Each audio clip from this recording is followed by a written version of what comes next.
Olá, me chamo Randu Moreira Marques e vou estar falando um pouco sobre as mitocôndrias, a formação de ATP, ATP sintase e os destinos do ATP. A mitocôndria ela vai ser formada por uma membrana interna e uma externa. Aqui nós temos a matriz mitocondrial, que é o espaço que fica dentro dessas invaginações da membrana interna. A fosforilação oxidativa ela vai ocorrer no espaço intermembranas, que esse espaço consiste nessas invaginações, que aqui elas são fechadas por um conjunto de proteínas. Então aqui é o espaço intermembranas, vai ser onde vai ser gerado o ATP. O ATP ele vai ser formado a partir desse complexo, que ele é composto por 4 complexos, sendo o complexo 1, o complexo 3 e o complexo 4 bombas de prótons, enquanto o complexo 2 ele apenas faz a acepção desse próton para passar adiante o elétron. No caso do NADH2, vai acontecer o seguinte: o NADH2 ele se transforma em NAD+, e doa um par de elétrons para o complexo 1. É interessante saber o conceito de redução e oxidação. Oxidação é quem está perdendo o elétron, ele está doando o elétron. E redução é quem está recebendo esse elétron.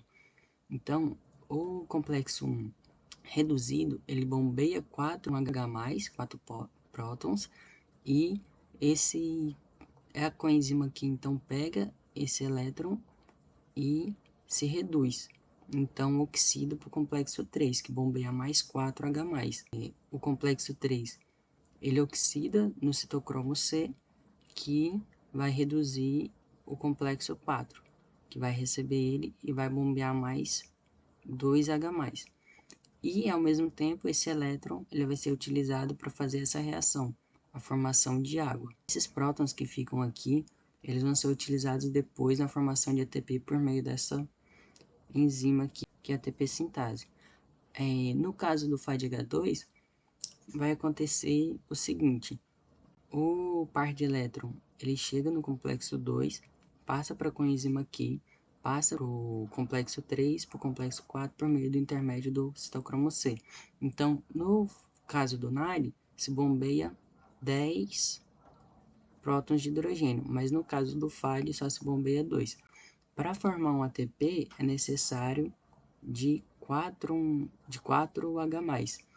Então, o NADH2 ele pode formar até 3, enquanto o FADH2 apenas 2.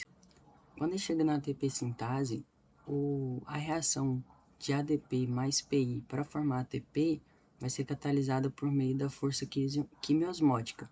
Consiste então, um próton ele entra por meio da subunidade F0 e vai fazer todo um trajeto fazendo uma volta análoga como se fosse um moinho. Então vai girar aqui em cima e essa força vai ser utilizada para catalisar essa reação. Inicialmente, a subunidade beta ela vai estar composta por ADP mais PI, que então vai estar no seu estado beta ADP. Já então, quando os prótons entram pelo poro da FO, a proteína ATP sintase ela faz um giro, como se fosse um moinho, e a energia desse giro é utilizada para fazer a união dessas duas moléculas, transformando o ADP mais PI em ATP. Então, a subunidade beta passa para o seu estado beta-ATP. Após isso, a subunidade gama ela vai entrar em contato com a beta. Isso vai fazer com que libere o ATP. Então, ela fica no seu estado beta vazia. E a partir desse momento, ela perde afinidade por ATP e passa a ter mais afinidade por ADP, fazendo com que se aproxime outra molécula de ADP, mais um fosfato inorgânico, para poder acontecer novamente a passada de 4 prótons de hidrogênio, fazendo esse giro e formando mais ADP, mais ATP. Em relação à formação dos receptores utilizados na formação do ATP, nós temos os NAD e o FAD.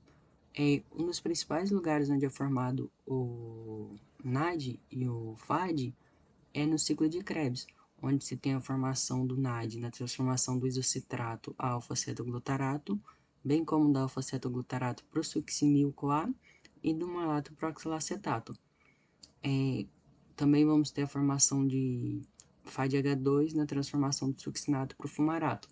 O ATP, então, ele vai ser gasto de algumas formas. Um exemplo disso seria na transformação da glicose em glicose 6-fosfato, que é muito importante, pois garante que essa molécula de glicose fique no citosol da célula e não volte para a corrente sanguínea, e também em outras reações, como por exemplo, após a quebra do triacilglicerol em ácido graxo mais glicerol, a gente tem um gasto de ATP para poder estar transformando o glicerol em glicerol 5-fosfato, e depois na mudança nele para dihidroxifosfato, que é o mesmo que está presente na glicólise, que ele vai para ela depois então.